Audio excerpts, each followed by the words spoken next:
سوره صاد در مکه نازل شده است و از 88 آیت عبارت است. بسم الله الرحمن الرحیم. به نام الله بخشاینده مهربان. صاد والقرآن ذی الذکر.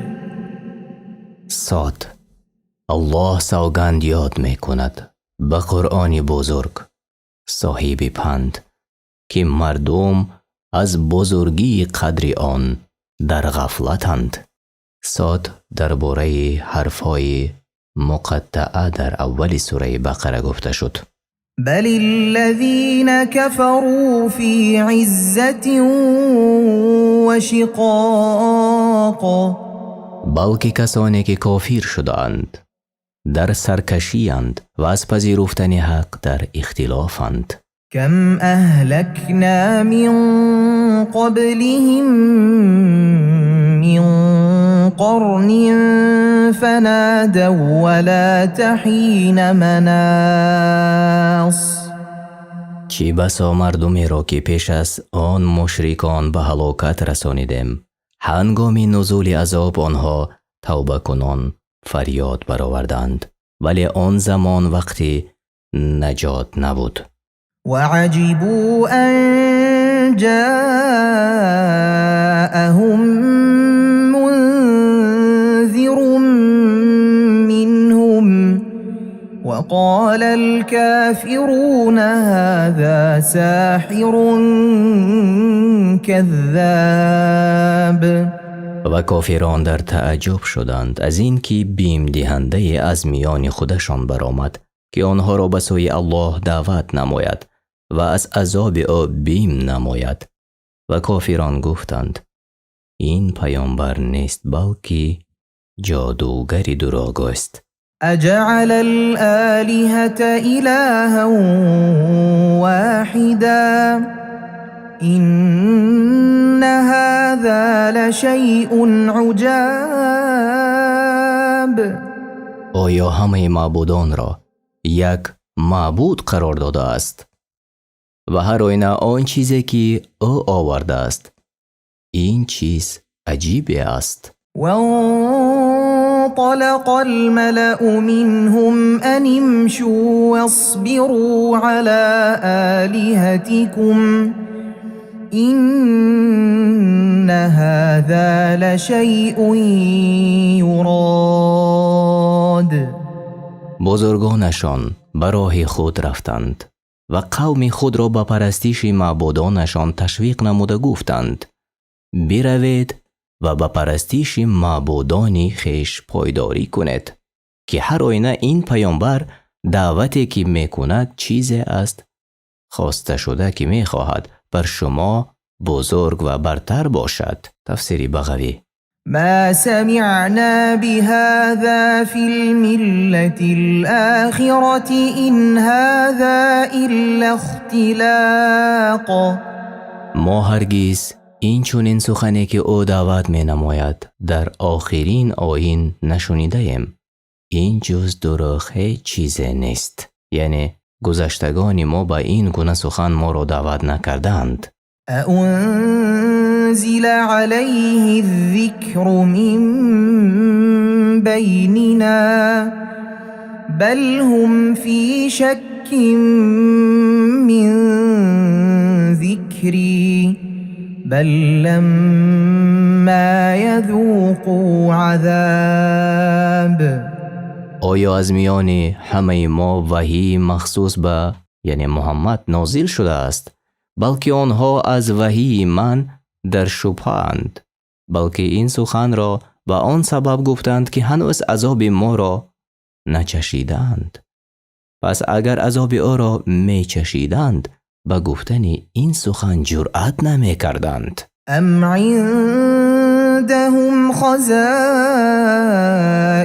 رحمت ربك العزیز الوهاب. آیا خزینه های رحمت پروردگار پیروزمندی بخشنده در نزد آنهاست تا هر کس را که بخواهند از آن بدهند یا از آن محروم کنند. أم لهم ملك السماوات والأرض وما بينهما فليرتقوا في الأسباب. آیا فرمان روایی آسمان ها و زمین و هرچی میان آن دو است از آن آنهاست؟ یعنی مشرکان. پس اگر چنین است با اسباب و هر وسیله های دیگری به آسمان بالا روند تا به آنچه که میخواهند از دادن و بازگشتن حکم نمایند. جند ما هنالك مهزوم من الأحزاب. آنجا یعنی شهر مکه لشکری است ناچیز از چند گروهی شکست خورده جمع شده. كذبت قبلهم قوم نوح وعاد وفرعون ذو الأوتاد. پیش از آنها قوم نوح و عاد و فرعون صاحب قوت بزرگ که پیامبران را دروغگو می برآوردند. وثمود وقوم لوط وأصحاب الأيكة أولئك الأحزاب. و نیز قوم ثمود و قوم لوط و مردم ایکه از آن جماعت ها بودند که پیامبران را دروغ می برآوردند. ایکه یعنی قوم شعیب علیه السلام. إن كل إلا كذب الرسل فحق عقاب. از آنان کسی نبود که پیامبران را دروغگو نبرآورده باشد، پس آنها را عذاب من واجب آمد. وما ينظر هؤلاء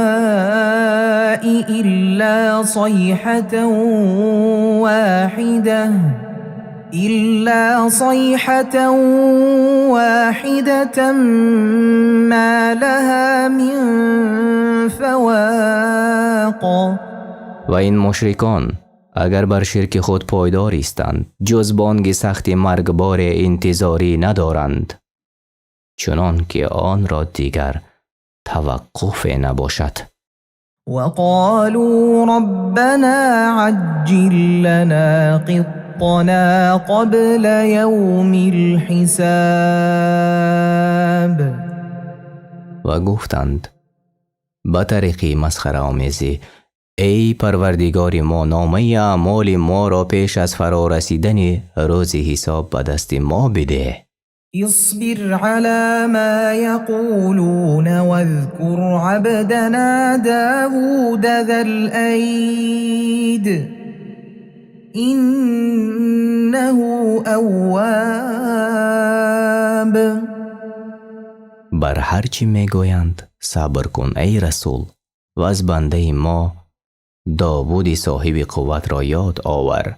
بیگمان او بسیار توبه کننده و به خوشنودی الله رجوع کننده بود. این آیت برای دلبرداری و تسلی دادن پیامبر صلی الله علیه و سلم بود. إنا سخرنا الجبال معه يسبحن بالعشي والإشراق.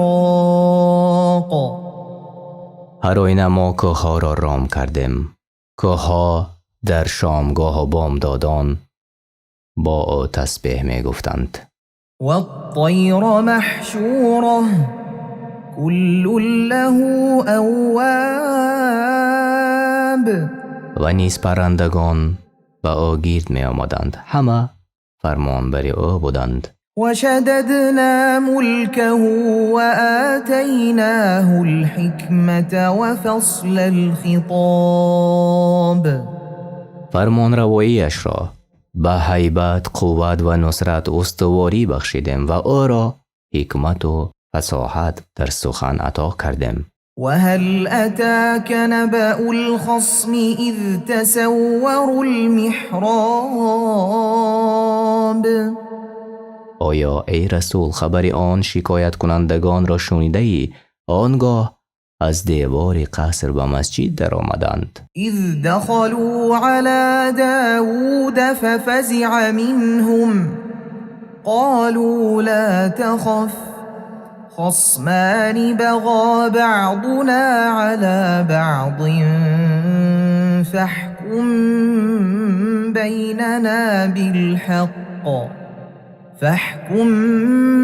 بيننا بالحق ولا تشطط واهدنا إلى سواء الصراط. و نزد داوود داخل شدند. داوود از در آمدن آنها ترسید. گفتند مترس، ما دو دعواگر هستیم که یکی بر دیگر ستم کرده است. میان ما به درستی داوری کن و پای از عدالت بیرون منه و ما را به راه راست هدایت کن. إن هذا أخي له 99 نعجة ولي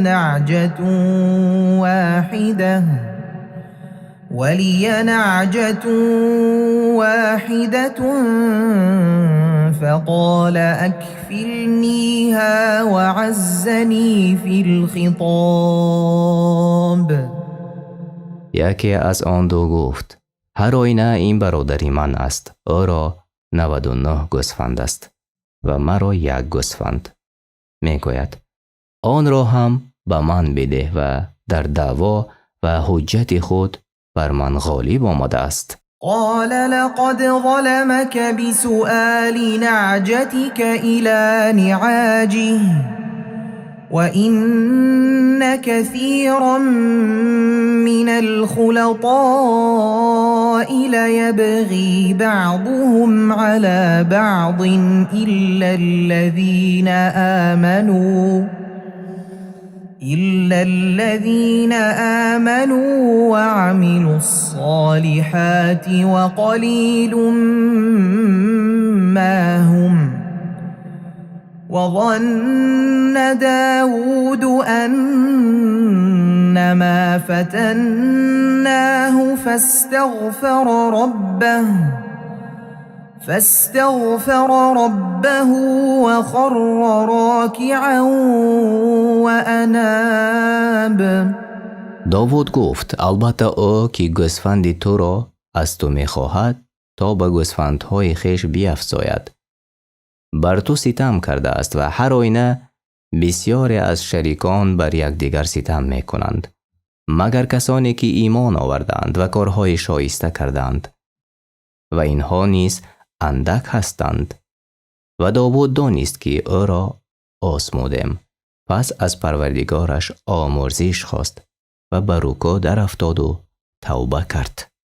فغفرنا له ذلك وإن له عندنا لزلفى وحسن مآب. پس ما این خطایش را بخشیدیم. هر آینه او را نزد ما نزدیکی و مقام بالا و در آخرت بازگشتی نیکویی است. یعنی در قرآن چگونه بودن خطاگی داوود علیه السلام ذکر نشده است، چون به ذکر آن نیاز نیست. تفسیر سعدی. یا داود إنا جعلناك خليفة في الأرض فاحكم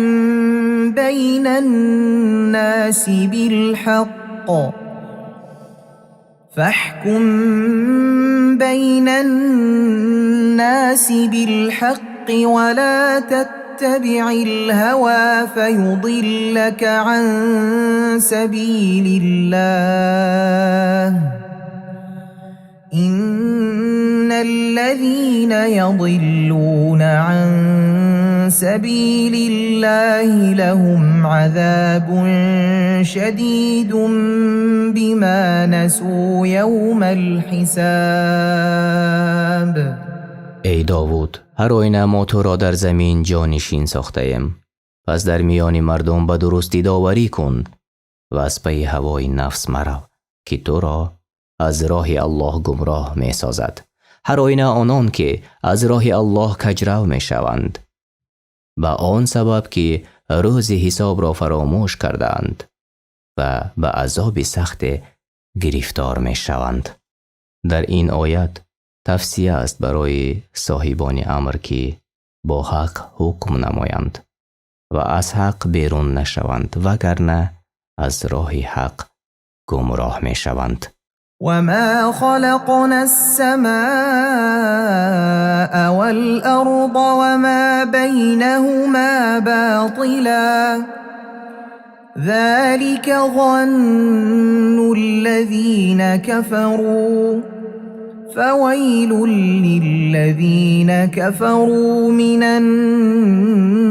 النار. ما این آسمان و زمین و آنچه را که میان آنهاست بیهوده نآفریده ایم. این گمانی کسانی است که کافر شدند، پس وای بر کافران که روز قیامت از عذاب آتش برخوردار می شوند. أم نجعل الذين آمنوا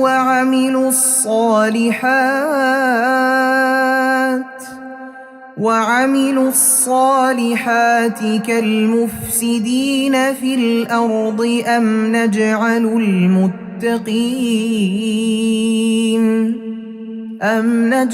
المتقين كالفجار. آیا کسانی را که ایمان آوردند و کارهای شایسته کردند مانند فساد کنندگان در زمین قرار خواهیم داد یا پرهیزگاران را چون گناهکاران قرار خواهیم داد؟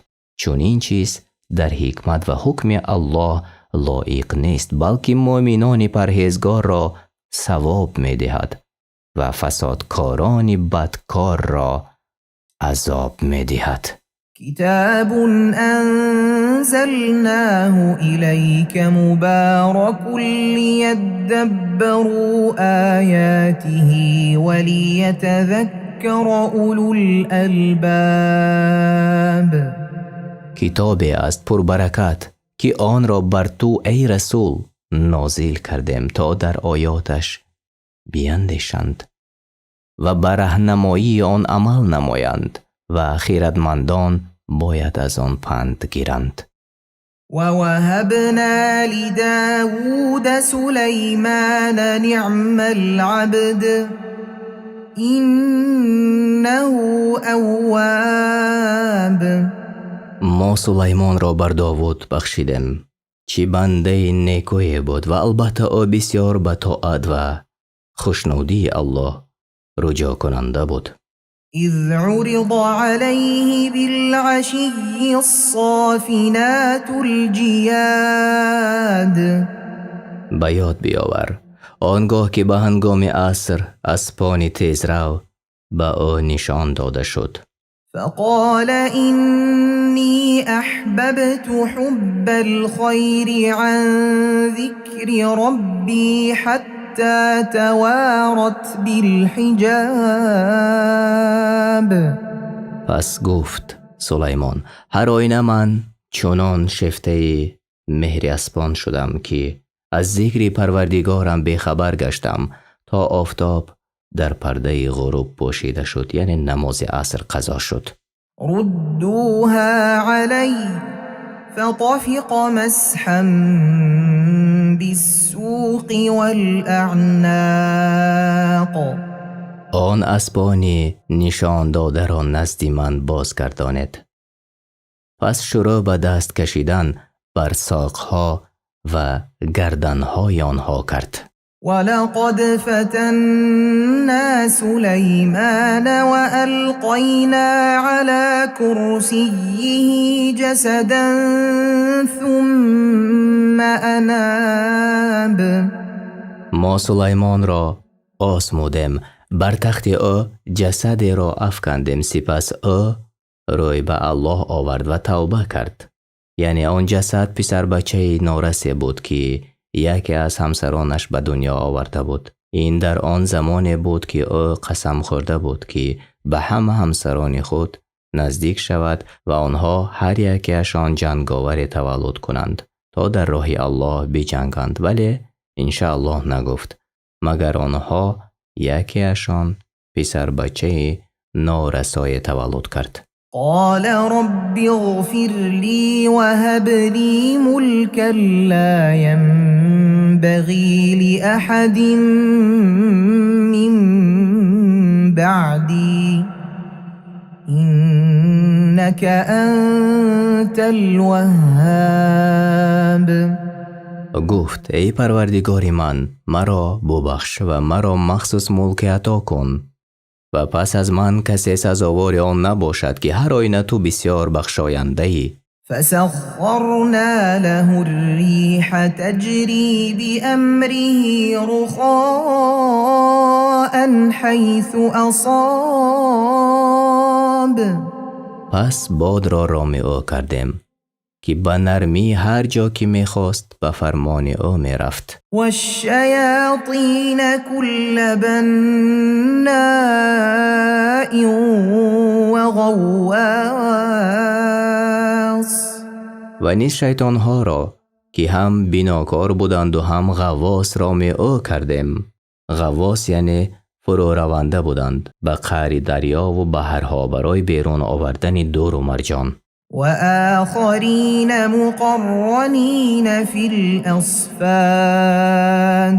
و نیز گروه دیگر را که همه بسته در زنجیر او بودند. هذا عطاؤنا فامنن أو أمسك بغير حساب.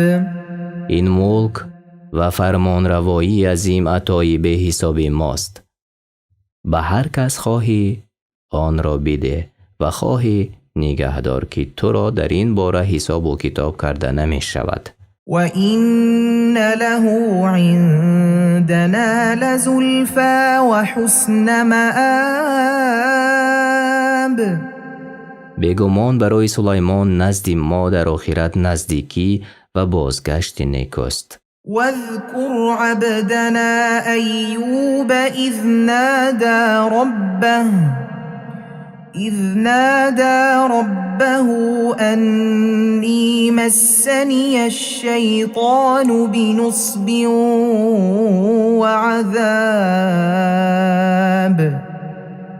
و ای رسول از بنده ما ایوب یاد کن آنگاه که پروردگارش را ندا کرد که هر آینه مرا شیطان بر رنج و عذاب افکنده است. اركض برجلك هذا مغتسل بارد وشراب. پس به او گفتیم پایت را در زمین بکوب، این آب است برای شفا تا به آن شستشوی کنی و سرد است برای نوشیدن. ایوب علیه السلام شستشوی کرد و نوشید، در حال از تمام دردهای ظاهری و باطنی شفا یافت. تفسیر ابن کثیر. ووهبنا له أهله ومثلهم معهم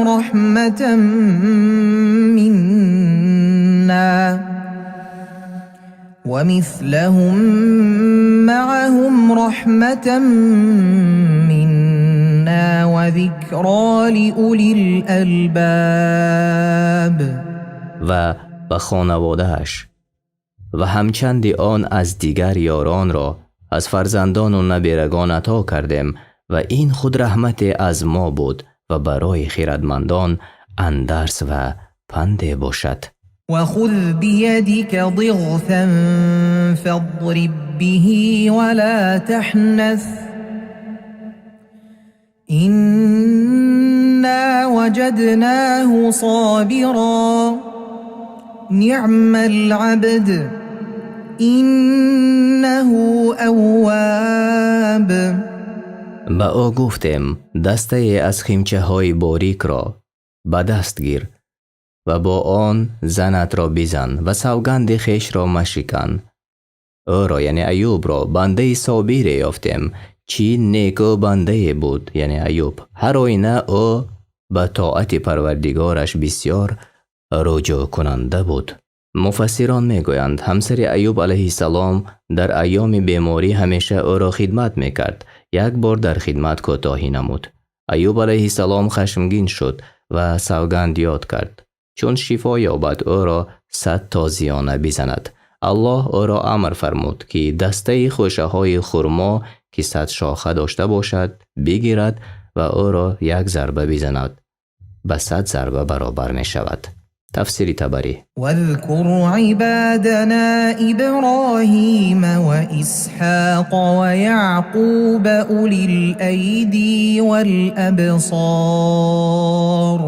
ای رسول، بندگان ما را ابراهیم و عیسی و یعقوب که دارای قدرت و توانایی در طاعت و دارای بینایی در دین بودند به نیکویی یاد کن. إنا أخلصناهم بخالصة ذكر الدار. هر آینه ما پاک ساختیم آنها را برای خصلت پاکی که آن یاد کردن سرای آخرت است. پس برای دریافت کردن آن سرای اطاعت ما کردند و مردم را به سوی آن دعوت نمودند. وإنهم عندنا لمن المصطفين الأخيار. و هر آینه آنها در نزد ما برگزیدگان و نیکانند. واذكر إسماعيل واليسع وذا الكفل وكل من الأخيار. و ای رسول، بندگان ما را اسماعیل و یسع و ذوالکفل را به نیکی یاد کن که همه از زمره نیکانند. هذا ذكر وإن للمتقين لحسن مآب. این قرآن برای تو و قومت پنده است و هر آینه برای پرهیزکاران بازگشت نیک است.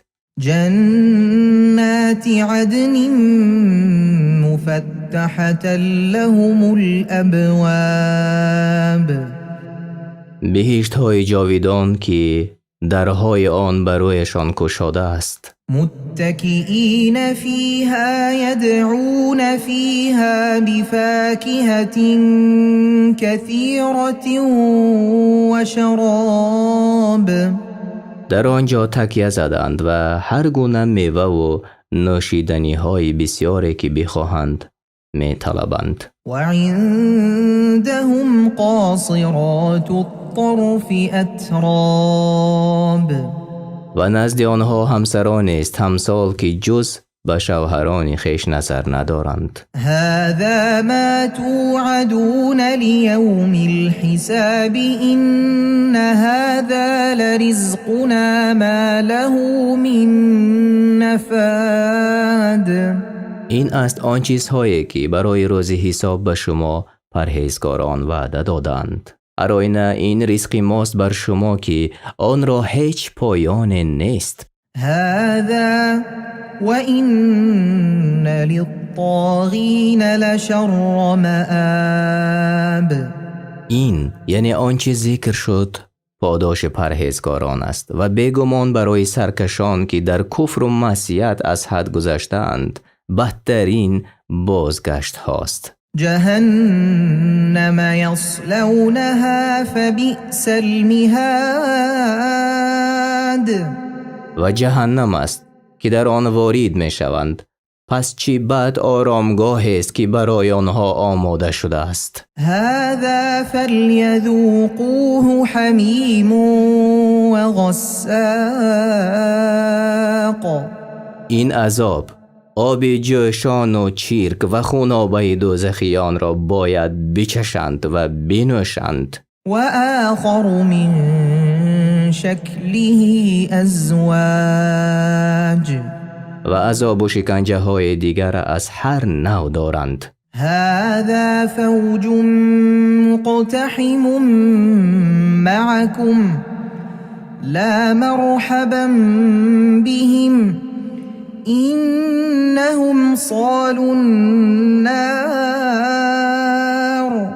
هنگامی که وارد جهنم می شوند یکدیگر را دشنام داده و بعضیشان برای بعضی می گویند این گروهی است که با شما به جهنم می درآیند. پس جواب می دهند خوش آمدشان مباد که البته آنها داخل شدگان به آتش هستند چنانه که ما داخل شده ایم. قالوا بل أنتم لا مرحبا بكم أنتم قدمتموه لنا فبئس القرار. سپس گویند پیروان به سروران بلکه خوش آمد شما را مباد، شما این عذاب را پیشا پیش برای ما فرستاده بودید، چه بعد جایگاه است. قالوا ربنا من قدم لنا هذا فزده عذابا ضعفا في النار. گروه پیروان گویند ای پروردگار ما، هر کس این عذاب را پیشا پیش برای ما آماده کرده است، عذابش را در آتش دوچندان افزون کن. وقالوا ما لنا لا نرى رجالا كنا نعدهم من الأشرار. و گویند دوزخیان به هم دیگر چرا مردانی را که با ما بودند در دنیا و آنها را از زمره بدکاران می شماریدیم اکنون نمی بینیم. اتخذناهم سخريا ام زاغت عنهم الابصار. آیا آنها را به مسخره می گرفتیم؟ واقعا ما اشتباه کرده بودیم، یا این که همراه ما در دوزخند لیکن از نظرها دور مانده اند. إن ذلك لحق تخاصم أهل النار. البته این گفتگو و جدال اهل جهنم با یکدیگر قطعاً راست است و در وقوع آن هیچ شک نیست. قل إنما أنا منذر وما من إله إلا الله الواحد القهار. بگو ای رسول به قوم خود جز این نیست که من بیم دهنده هستم که شما را به سبب ایمان نآوردنتان از آمدن عذاب الله می ترسانم و هیچ معبود بجز الله یکتای قهار نیست که سزاوار پرستش باشد، بلکه تنها او تعالی سزاوار پرستش است. رب السماوات والأرض وما بينهما العزيز الغفار. او تنها پروردگار آسمان ها و زمین و هرچی میان آنهاست.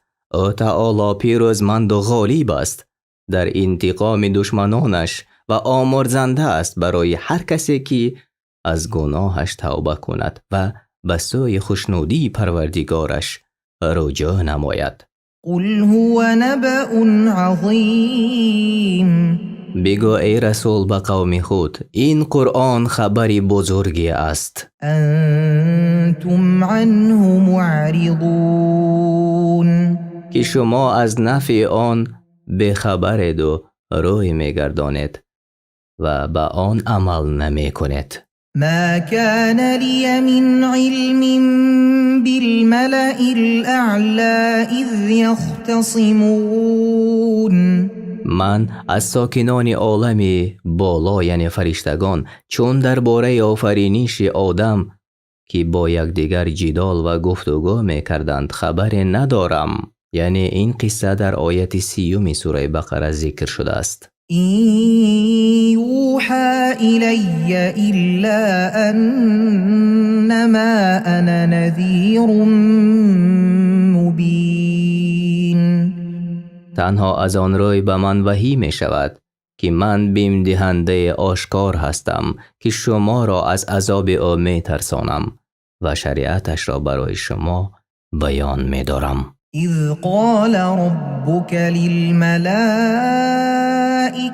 إني خالق بشرا من طين. یاد کن ای رسول برایشان وقتی که پروردگارت به فرشتگان گفت هر آینه من بشری را از گیل خواهم آفرید. فإذا سويته ونفخت فيه من روحي فقعوا له ساجدين. چون جسد او را به پورگی تمامش کردم و در آن از روح خود دمیدم، همه سجده اش کنید. مراد از این سجده سجده عبادت و تعظیم نیست، بلکه سجده سلام و احترام است. الله در شریعت اسلام سجده کردن را برای غیر خود مطلقاً حرام گرداند. فسجد الملائكة كلهم أجمعون. پس همه فرشتگان فرمان را به جا آورده سجده کردند إلا إبليس استكبر وكان من الكافرين. غیر ابلیس که سرکشی کرد و از کافران شد. قال يا إبليس ما منعك أن تسجد لما خلقت بيدي أستكبرت أم كنت من العالين. الله گفت ای ابلیس، چیست تو را از سجده کردن در برابر آنچه من با دو دست خود آفریدم من کرد؟ آیا تکبر بر آدم نمودی یا از جمله بلند مرتبگان به پروردگارت بودی؟ در این آیت صفت دو دست الله بر وجهی که لایق به ذات اوست اثبات شده است. قال أنا خير منه خلقتني من نار وخلقته من طين. گفت من از او یعنی آدم بهترم، مرا از آتش آفریده ای و او را از گیل و آتش از گیل بهتر است. قال فاخرج منها فإنك رجيم. الله تعالی گفت پس از جنت بیرون شو که براستی تو رانده شده ای. وإن عليك لعنتي إلى يوم الدين. و هر آینه تا روز قیامت لعنت من بر تو خواهد بود. قال رب فأنظرني إلى يوم يبعثون. ابلیس گفت ای پروردگار من، مرا تا روزی که مردم از قبرهایشان از نو زنده شوند مهلت ده و هلاک نساز. قال فإنك من المنظرين.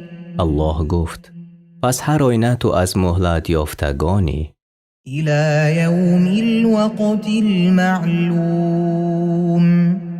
تا آن روزی زمانی معین، یعنی و آن روزی است که همه میمیرند، کسی و چیزی در این دنیا باقی نمیماند.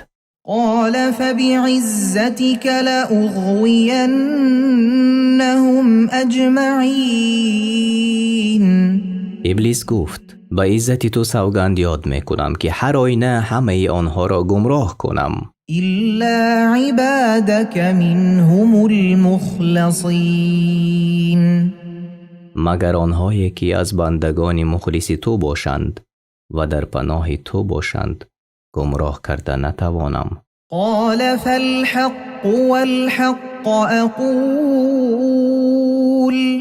الله گفت حق است آنچه میگویم و راست است و جز حق نمیگویم. لأملأن جهنم منك ومن من تبعك منهم أجمعين. که البته جهنم را از تو و فرزندانت و از همه پیروانت از فرزندان آدم پر کنم. قل ما أسألكم عليه من أجر وما أنا من المتكلفين. بگو ای رسول برای مشرکان قومت، من از شما در برابر رسانیدن این دین مزد نمی طلبم و نیستم از آنهایی که به دروغ چیزی از خود می بافند. بلکه پیروی میکنم آنچه که به من وحی گفته می شود. إن هو إلا ذكر للعالمين. و این قرآن جز پند برای مردم جهان نیست و همه منفعت‌های دینی و دنیوی جهانیان را به آنها یادآوری می نماید. ولتعلمن نبأه بعد حين. و البته ای مشرکان خبری صدق آن را بعد از مدتی که اسلام غالب می شود و آدمان گروه گروه در آن داخل می شوند خواهید دانست. و این چنین وقتی که عذاب بر شما فرود آید. قرآن کریم و ترجمه معنای آن در روش تفسیری میسر به زبان تاجیکی. اگر ترجمان و یا ما کجای به خطا راه داده باشیم طلب دعا میکنیم که الله ما را ببخشد. آمین.